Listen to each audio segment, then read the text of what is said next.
You've probably been told your whole life to drink more water. 8 glasses a day. Stay hydrated. It's good for your kidneys, good for your heart, good for everything. And you believed it. So you drank more water. And now you're waking up 2, 3, maybe 4 times every single night to use the bathroom. Exhausted, frustrated, wondering what on earth is going wrong with your body. Here's what nobody told you. It's not that you're drinking too much water. The problem is how your body is handling that water. And there are specific biological reasons, especially after the age of 60, why the same hydration habits that worked perfectly for you at 40 are now quietly destroying your sleep. I'm Dr. William Lee, and today I'm going to walk you through something that most general practitioners simply don't take the time to explain. 4 hidden water mistakes that are directly triggering your nighttime bathroom trips, including one that has nothing to do with how much you're drinking at all and everything to do with something happening silently inside your body while you sleep. By the time we reach mistake number 1, you will understand your own body in a completely different way. And I want to be honest with you right now. Number 1 is going to surprise you, possibly even frustrate you a little, because it's something that was completely within your control this whole time. But first, before we go any further, I need you to do one thing. Drop a comment below and tell me how many nights this week did you wake up more than once to use the bathroom. And if you're over 65, I especially want to hear from you. Your experience matters, and I'll be reading these. Let's get into it. Mistake 4, the wrong beverages at the wrong time. Mistake number 4, and this one catches almost every single patient off guard the first time I bring it up. When most people think about what's causing their nighttime bathroom trips, they think about the volume of liquid they're drinking. So, they start cutting back less water in the evening, maybe skip that evening cup of tea. But here's what they forget. Not all beverages behave the same way inside your body. Some drinks, even in small amounts, actively interfere with your body's natural nighttime shutdown process. And if you're reaching for any of these in the hours before bed, you could be undermining everything else you're doing, right? Let me explain the biology. Your body produces a hormone called ADH, antidiuretic hormone, in the evening. ADH is essentially your body's internal slowdown signal to your kidneys. It tells them the person is going to sleep soon. Let's reduce urine production. Let's concentrate what we make. Let's give the bladder a rest. This hormone is fragile, and it has 2 very specific enemies that most people consume every single evening without thinking twice. The first enemy is caffeine. Caffeine is a diuretic, meaning it actively increases urine production, but more importantly, it directly suppresses ADH. This mechanism is well established in pharmacological research. Caffeine blocks adenosine receptors in the hypothalamus, directly suppressing ADH secretion and increasing kidney filtration rate, a process thoroughly documented in peer-reviewed renal physiology literature. So that 4 p.m. coffee, that herbal tea that secretly contains caffeine, that dark chocolate you had after dinner, all of it is working against your body's natural nighttime system. The second enemy is alcohol. I know this one is uncomfortable, but I'd be doing you a disservice if I avoided it. Even 1 glass of wine with dinner measurably suppresses ADH secretion within minutes. Research published in the American Journal of Physiology, Renal Physiology confirms that alcohol directly inhibits ADH release from the pituitary gland, with effects beginning almost immediately after the first drink enters your bloodstream. What that means practically is that alcohol tells your kidneys to keep producing urine even as your body is trying to wind down. You fall asleep thinking everything is fine, and then 90 minutes later, you're stumbling to the bathroom. Sound familiar? The action step here is simple. Before bed, keep your final beverage to 4 to 6 ounces of plain warm water, or a genuinely caffeine-free herbal tea. Think chamomile or peppermint. And time it at least 2 hours before your head hits the pillow. But here's why mistake number 4 is only the 4th most important thing on this list. Because even if you nail this completely, there are 3 deeper biological forces still working against you. Forces that most people have never even heard of. Stay with me. Mistake number 3 is where things start getting really interesting. And before we begin, take a second and tell me your name and where you're tuning in from. I go through the comments and I genuinely want to know who I'm speaking to and supporting here. Mistake number 3, Ignoring your kidney's internal clock. Here's something they don't teach you in school, and honestly, something that even some doctors forget to mention. Your kidneys are not the same organ at 8 a.m. as they are at 8 p.m. They operate on a circadian rhythm, a built-in biological clock that fundamentally changes how they process fluid depending on what time of day it is. During the daytime, particularly between the hours of roughly 6 a.m. and 3 p.m., your kidneys are operating at peak efficiency. Your cortisol levels are elevated, your renal blood flow is optimized, and your body is essentially built for high-volume fluid processing. This is when your kidneys want to work hard. This is when fluid moves through your system efficiently and ends up in the toilet during normal daytime hours when you barely notice it. But as afternoon turns into evening, everything shifts. Cortisol drops, ADH rises, renal blood flow slows. Your kidneys are literally downshifting, preparing for the nighttime rest cycle. Here's the problem. Millions of people are doing the exact opposite of what their kidneys need. Think about a typical day for many adults over 60. Morning is rushed. Coffee counts as hydration, right? Lunch is busy. Maybe a glass of water. By mid-afternoon, they start feeling that familiar dry mouth, that slight fatigue, so they drink. Then at dinner, they have water. Then something warm before bed.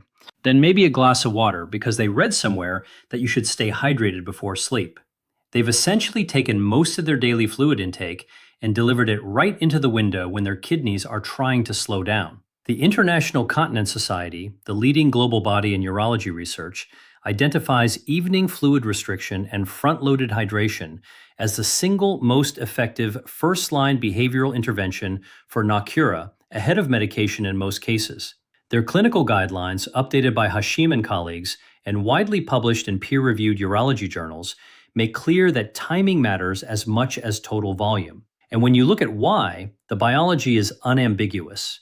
Your kidneys are primed to process fluid efficiently during the active daytime hours, and any significant fluid delivered after that window becomes overnight bladder work. I want you to really absorb that.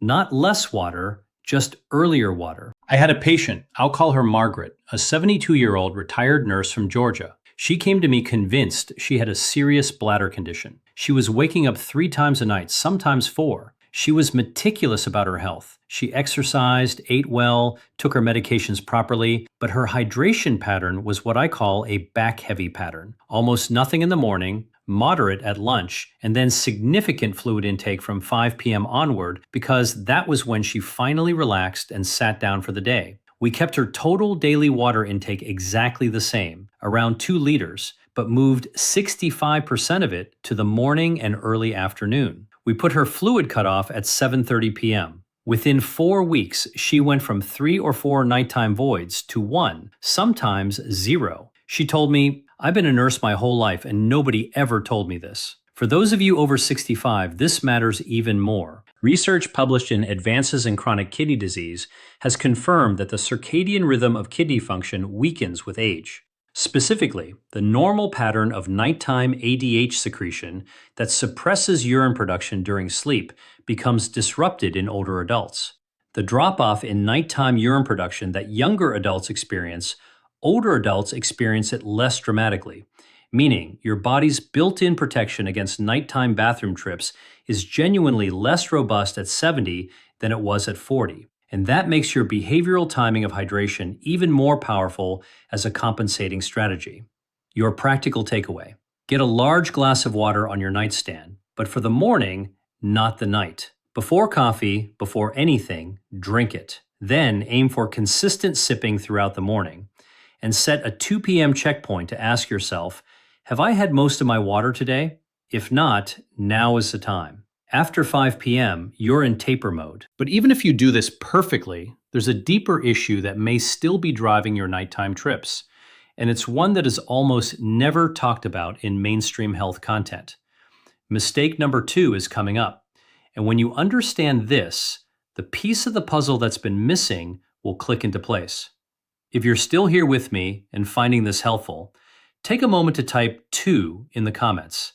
It lets me know you're watching and getting value from this. Mistake number 2. Your blood vessels are leaking and you don't know it. I want to talk about something called vascular permeability. And I promise I'll make this simple, because understanding this one concept might genuinely transform your nights. As we age, the walls of our smaller blood vessels, the capillaries, naturally become more permeable, more leaky in plain English. And this leakiness has a very specific consequence that almost nobody connects to nighttime urination. During the day, when you're upright and active, fluid is constantly leaking out of those small vessels into the surrounding soft tissue, particularly in your legs, your feet, and your lower abdomen. Your body manages this during waking hours through movement and normal circulation. But here's where it goes wrong. The moment you lie down at night, gravity shifts. That fluid that's spent all day pooling quietly in your tissue suddenly has a clear path back into your bloodstream. Your circulation picks it up, sends it to your kidneys, and your kidneys, doing exactly what they're designed to do, filter it and send it to your bladder. The result? You fall asleep feeling completely fine, and then somewhere between 45 minutes and 2 hours after lying down, you have an urgent, pressing need to urinate. The bladder didn't fill gradually. It was suddenly flooded by that repositioned fluid. Researchers call this nocturnal polyuria, driven by positional fluid redistribution. And clinical literature consistently identifies nocturnal polyuria as the single most common driver of nocturia in older adults, accounting for the majority of cases in those over 65, according to reviews published in Stat Pearls, NIH, and the Journal of Urology. Not a bladder problem, not a prostate problem, not a kidney disease, a vascular permeability and fluid redistribution problem. Now, here's where it connects to water. Two specific hydration habits dramatically worsen this effect. The first is high sodium intake. Sodium causes your tissues to hold on to more fluid than they otherwise would. The CDC reports that the average American consumes around 3,400 milligrams of sodium per day, well above the recommended 2,300 milligrams. And most people don't even realize where it's coming from. It's not the salt shaker. It's bread, canned goods, deli meat, sauces, restaurant food. All of it adds up. And all of it means more fluid trapped in your tissue during the day. More fluid to flood your bladder when you lie down at night. The second hydration factor is afternoon fluid intake. The more fluid you take in during the late afternoon and evening, the more raw material is available for that tissue-level pooling. When you combine evening fluid intake with high sodium and age-related vascular permeability, you create a perfect storm. Your body has simply been dealt a bad hand, and you didn't even know the game was being played. A landmark study from Nagasaki University, led by Dr. and published in Neurology and Urodynamics in 2019, enrolled 321 adults with high salt intake and documented nocturia. Participants who successfully reduced their daily salt from an average of 10.7 gram down to 8 gram saw their nightly bathroom trips drop from 2.3 to 1.4.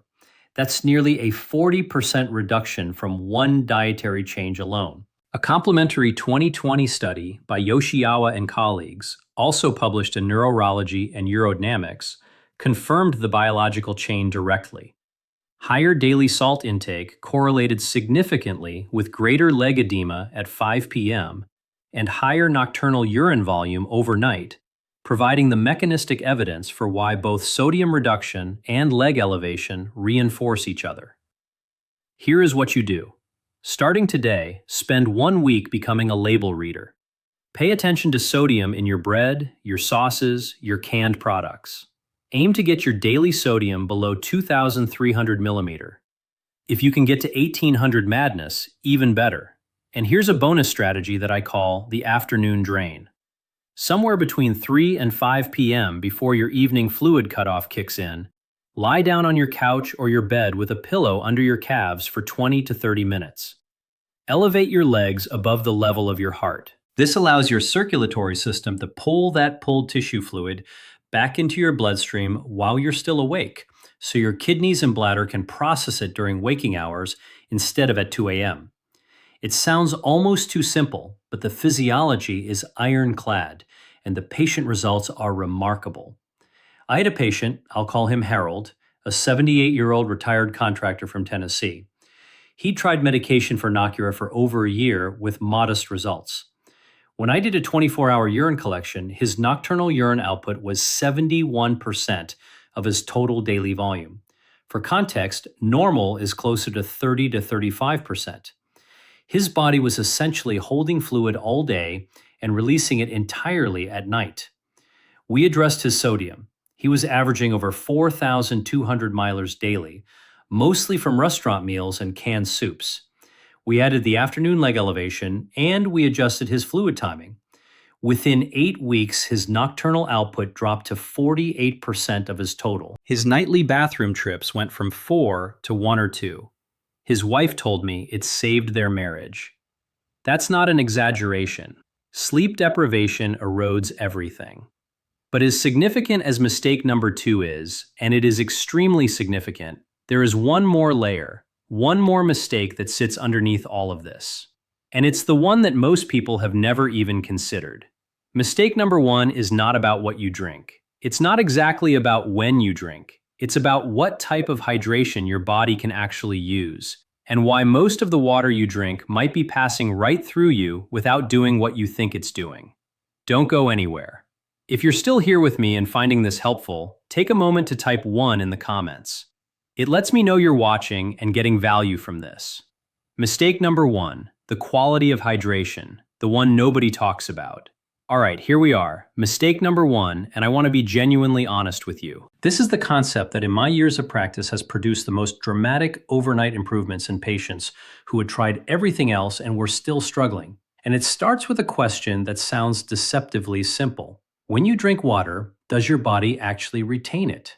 Most people assume that if they drink water, their body uses it. And in a basic sense, that's true. But there's a more nuanced version of the story that has enormous implications for nighttime urination, specifically cellular hydration versus urinary excretion. Stay with me here. Your body doesn't just want water. It wants water in a specific context. Specifically, water paired with electrolytes, most critically potassium and magnesium, which are essential for your cells to actually absorb and retain fluid. When you drink plain water in large quantities without adequate electrolyte support, your kidneys, being the efficient organs they are, register a dilution of your blood's electrolyte concentration and respond by increasing urine output to restore balance. This is called osmotic diuresis, and it's a real phenomenon. You can drink a liter of plain water and have a significant portion of it end up in your bladder within 60 to 90 minutes. Not because your bladder is overactive, but because your cells couldn't absorb the fluid and your kidneys had to excrete it. Now, here's where this intersects with nighttime urination in an extremely important way. Research has consistently confirmed that older adults are at significantly higher risk of magnesium deficiency due to reduced intestinal absorption, decreased bone-stored magnesium, and drug interactions. A review cited by the European Society for Clinical Nutrition confirms that magnesium requirements do not decrease with age, but the ability to absorb and retain it does. This gap matters for bladder health specifically because magnesium helps regulate the detritus muscle, the muscle that controls bladder contractions. A prospective randomized double-blind placebo-controlled clinical trial examining magnesium supplementation in women with bladder symptoms found that 40% of participants taking magnesium reported meaningful improvements in urgency, nocturia, and incontinence events compared to just 16.7% in the placebo group. That is a clinically meaningful difference driven by a single nutrient correction. Let me put this in plain language. Some of you reading this are drinking the right amount of water at the right times, and your nighttime bathroom trips are still a problem. The missing variable might not be behavioral at all. It might be biochemical. Your body literally cannot absorb and retain the fluid you're giving it efficiently. What does this mean practically? First, include potassium-rich foods consistently in your diet. Bananas, sweet potatoes, avocado, leafy greens. These aren't just good nutrition, they directly support your body's ability to absorb and hold water at the cellular level. Second, look at your magnesium intake. Most adults over 60 are below the recommended daily intake of 320 to 420 milligators. Dietary sources include pumpkin seeds, almonds, dark leafy greens, and whole grains. Talk to your doctor about whether a magnesium glycinate supplement makes sense for you. This is the form most bioavailable to the body and least likely to cause digestive discomfort. Third, consider switching some of your plain water intake to mineral-rich water or adding a small pinch of a low-sodium electrolyte powder to your morning hydration. Not a sugary sports drink, specifically a low-sugar or no-sugar electrolyte product with real mineral content. And fourth, space your water out more deliberately. Rather than drinking a large glass all at once, which spikes your blood's water to electrolyte ratio and triggers that excretion response, sip consistently throughout the morning. Small amounts more frequently give your cells time to absorb. I'll tell you about one more patient. Her name was Evelyn, 81 years old, retired school teacher from North Carolina. She had done everything right. Fluid cut off at 7 p.m., front-loaded her hydration, reduced her sodium, did the afternoon leg elevation. She went from 5 nighttime trips to 2, which was improvement, but she was still frustrated. When I ran a comprehensive metabolic panel, her serum magnesium was at the very bottom of the normal range. Technically normal, but functionally inadequate for optimal cellular hydration. One of the final changes we made was adding more magnesium-rich foods to Evelyn's daily meals while introducing a low-dose magnesium glycinate supplement under her physician's supervision. We didn't expect an overnight transformation, but within about 6 weeks, the results were remarkable. At 81 years old, she went from waking up twice every single night to use the bathroom to sleeping through the night with either no bathroom trips or just one on most nights. She smiled and said to me, "I haven't slept this well since I was in my 40s." That kind of improvement is possible when you stop chasing a single symptom and instead address every contributing factor working together. Now, let's bring everything we've discussed together into one clear picture. Mistake number 4, choosing the wrong beverages. Many people don't realize that what they drink in the evening can have a powerful impact on their sleep. Caffeine consumed later in the day can continue stimulating your body long after you think it has worn off. Alcohol may make you feel sleepy at first, but it disrupts the natural sleep cycle while also suppressing the nighttime hormone that helps your kidneys reduce urine production. As a result, your kidneys continue producing more urine when they should be slowing down, increasing the likelihood that you'll wake up several times during the night. Mistake number 3, ignoring your kidney's internal clock. Your kidneys follow a natural daily rhythm, just like many other organs in your body. They are designed to process larger amounts of fluid earlier in the day and gradually reduce urine production as bedtime approaches. However, many people drink only small amounts of water throughout the morning and afternoon, then try to catch up by drinking several large glasses during the evening. Unfortunately, this works against your body's biological timing. Instead of allowing your kidneys to rest overnight, you're asking them to continue working, making nighttime bathroom trips much more likely. Mistake number 2, overlooking the silent fluid redistribution problem. This is one of the most common causes of nighttime urination that many people never hear about. A diet high in sodium, combined with long periods of sitting or standing during the afternoon, allows fluid to collect in the tissues of your lower legs and ankles throughout the day. Then, when you finally lie down at night, gravity no longer pulls that fluid downward. It returns to your bloodstream, your kidneys quickly filter the extra fluid, and your bladder begins filling while you're trying to sleep. Unless you address this hidden fluid shift, simply drinking less water rarely solves the problem. And mistake number 1, focusing only on the amount of water instead of the quality of your hydration. Drinking large amounts of plain water without maintaining a healthy electrolyte balance may actually reduce how efficiently your body retains the fluid you consume. Instead of staying properly hydrated, your body may eliminate much of that water through increased urine production. The result is more frequent bathroom trips, even though you're trying to do something healthy. Supporting hydration with a balanced diet that naturally provides essential electrolytes and using supplements only when recommended by your healthcare provider can help your body make better use of the fluids you drink, rather than simply flushing them away. When you look at these 4 mistakes together, a clear pattern emerges. Nighttime urination is rarely caused by just one issue. It is often the combined effect of beverage choices, hydration timing, fluid redistribution, and the overall quality of hydration. Addressing each layer together gives your body the best opportunity to reduce unnecessary nighttime bathroom trips and improve the quality of your sleep.